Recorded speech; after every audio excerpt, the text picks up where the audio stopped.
There are two kinds of people in this world, the commas and the exclamations. I want you to think about actual punctuation signs. The people I would categorize as commas are people that they don't leave much to the memory, right? You can come across them and you don't really remember them. Just like the comma in a sentence tells you that that sentence or that statement is incomplete.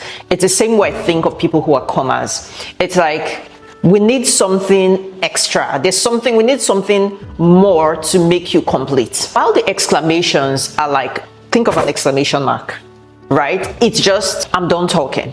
So the exclamations are people who, when you just see them, it's like, And this has nothing to do with loudness or how loud you are, how extroverted you are. In fact, the most exclamations that I have seen are actually very introverted people. But they just have a way about them. When they enter a space, they just take charge of the whole space. The atmosphere, the air just changes and shifts. And it's a couple of things. It's how they look, how they put themselves together, the energy that they bring into a space, their aura, the powerful body language, right? The kind of powerful body language that they have some sort of presence. Someone who is an exclamation cannot walk into a room and you don't notice. On the other hand, someone who is a comma can just enter a room and no one really notices, no one really cares, because they don't give the audience something to be remembered by. So commas are people who, if you were to talk about them to someone else, it's like, I can't remember anything about them. But an exclamation, you would be able to tell someone that, oh, I met this person today, right? They just give you something to talk about. And media and advertising, they understand this concept very, very well. They understand the concept of commas and exclamations. And that's why when you see commercials, even the people used in commercials, you see the kind of models that are used in commercials, they have interesting features. They are bold. They might not be conventionally attractive or conventionally beautiful. That's not the point. The point is, given that rememberability factor where there's something to be remembered. Let's say you see an ad and the person in the ad has like very regular features, right? They have symmetrical face. They might be good looking, but that's not the point. That person is not going to be as memorable as someone who has interesting features. Let's say exaggerated eyes, cheekbones, contoured cheeks, defined jawline, those kind of interesting features that might even appear outwardly, might appear weird, but they register in your head. That is an exclamation, and advertisers and mainstream media understands this concept. Now, to truly be impactful, to truly create a powerful personal brand, to truly create impact, you have to be an exclamation. Beauty has nothing to do with this. It's about, what can I leave people with to remember me by? And this is simply what personal branding is. When people think about personal branding, they think personal branding is about, the kind of colors on my page, the font, my website and all that. That could be part of personal branding, but that is not what personal branding is. Personal branding is, what do I have that someone can remember me by? So what do people say about me? What do people feel? Personal branding is all about emotions. It's all about feelings. What can I make people feel? That's simply personal branding. What can I give people to talk about? And celebrities, artists who understand this, understand that having that memorability factor, giving the people something to remember you by, giving the people something to think about, to talk about, is what makes a personal brand. Are actually artists and celebrities that stand out. They're the ones that create the most impact. They're the ones that make the most money. So I want you to think about your personal brand as not just this aesthetic, right, that you have or that you need to present. It's deeper than that. Your personal brand is something that truly sets you apart. It's a defining factor in how much you are able to command, how much impact and influence you are able to wield. And again, celebrities and artists who understand this are the ones that actually stand out, are the ones that actually make bank. Let's take celebrity like Marilyn Monroe, for example. Marilyn Monroe has been dead since the 60s. That's almost 70 years now.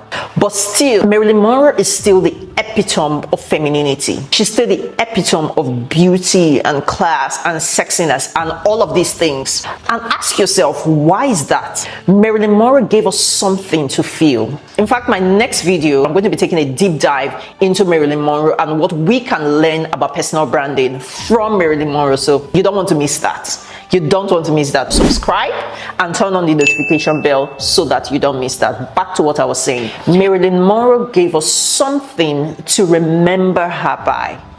She had this very strong visual hook and visual presence, from her blonde hair to her red lips to the way she walked to the presence that she commanded. She gave us something to remember her by. And 70 years later, we cannot stop talking about Marilyn Monroe. How about Doechii? Doechii, before she became the Doechii that we know, Doechii had a couple of songs. People were singing Doechii's songs without even knowing who she was. But Doechii changed that narrative. She made herself the brand. So it's about making yourself. It's not about talent. Talent has nothing to do with it. When people think about having a strong personal brand, they want to think about, okay, I have to give all this value. I have to be talented. I have to work on my craft. That is not even the first focal point. Working on your craft is not the first main point if you're trying to create that very strong exclamation kind of brand. It's giving people something to talk about. Again, that hook, that visual bam,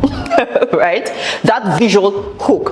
And Doechii, until she nailed that, she couldn't really create that level of impact. Now Doechii gives us something to talk about. It's the braids, it's the style, it's the boldness, it's the aura, it's that visual hook that she's giving us. She's giving us that, she's having that exclamation about her. She's giving us something to remember. It's like we just see her and it's like, I'm done talking, right? We know that she's an icon. She's giving us that icon energy, and you can see how much impact she's been able to create as soon as she honed in on that visual presence, as soon as she honed in on that visual hook. Let's also think about a rapper like Rick Ross. Rick Ross gave us something to remember. There's something, he makes us feel something. When I listen to Rick Ross, when I see Rick Ross, he gives me rich, boss, rich, and that's the energy that he comes with. And that is a major reason why he's memorable, because he gives us something to remember. Now, let's juxtapose that with someone like J. Cole, who's phenomenal, by the way. J. Cole is really talented, but J. Cole doesn't give us something to remember. He doesn't give us, so if you're not a rap enthusiast, you cannot, J. Cole can fly past you. Right? If you're not a rap enthusiast, it's like serious rap enthusiasts that know that, oh, he's talented, but he doesn't give us much to work with. He doesn't give us much to remember. Unlike Rick Ross. Rick Ross has a feeling. There's a feeling he evokes when you hear his music, when you see his style, when you see he has a visual hook. His message, his hook, his visual just create a very beautiful blend that just gives us something to remember. Then let's talk about Beyonce. Beyonce is diva. When we see her, we don't mistake her for anything else. She gives diva. It's the way she walks, it's her attitude, it's the way she dresses, the kind of hair, her makeup, every single thing. Again, honing in on that visual hook, giving the people something to remember, giving the people something to feel. Let's come down to Nigeria, which is where I'm from. Let's look at people like Arya Starr. Arya Starr has honed in so much on her visual hook that we connect Arya Starr to the music. When we see her, she gives sexy, you know, she gives sexy energy. From the way she wears her hair, to the way she dances, to her body language, everything gives you something. Again, that memorability factor. She gives us something to remember, something to work with. Let's look at someone like Thames. Thames, when you look at her, she's more soulful. You know, she gives soul, and we see it in the way she dresses, the way her makeup, the ritual kind of makeup that she has, the ritual kind of style. It gives soul. Very, very, very memorable. right? That exclamation factor, it's like, I'm done talking. You don't look at her and think, maybe we should tweak this, maybe we should tweak this. No, she's an exclamation. It's like, I am done talking. You see her and you see the entirety of who she is and what she represents. Now let's juxtapose that with someone like Faith. Faith is very talented, but Faith doesn't really give us something to remember her with. She has not honed in very well on that visual identity. That's why I think she appears to be underrated in the music industry, because there's that disconnect. There's that visual hook that's missing. There's that something that we cannot just, it's like a comma. It's like we're waiting for you to be an exclamation. There's nothing for us to work with. It's not complete. Her visual hook is not there yet. And we can see the impact that has. She doesn't have the same level of impact as an Arya Star, as a Thames, because that visual hook, that exclamation factor, that memorability factor is missing. So this is what I want you to think about when you think about your personal brand. Think about, what can I make people feel? What can I make people remember me by? What can I give people to talk about? The truth is, this is the easiest way to actually have that formidable personal brand. This is the easiest way. There is another way where you can be very ordinary with your visual hook, but then you have to make up for it in some way, shape, or form. So you can either be polarizing or very controversial. Let's think of Kanye West, right? He's very, very, very polarizing. So you have to give people something to talk about. Let's think of people like Burna Boy. They are very polarizing. Burna Boy actually has a very strong visual hook, but he's also very polarizing, which is a deadly combo, in my opinion. That visual hook with either that polarizing factor or a controversial factor. So you want to think about, what can I give people to talk about? So if you are not concerned with your visual hook, if you're like, okay, I want to go the other route, know that people must have something to talk about. So it's either you're building a very, very controversial persona or a very polarizing persona. You have to pick one, but having that visual hook is one of the easiest ways to actually build a personal brand. And this is something that I advise my clients on as well. Have that very strong visual hook so that before your message, before anything, people are drawn into you. And I'll close with this. It's a quote from Ulrich that says, well-behaved women seldom make history.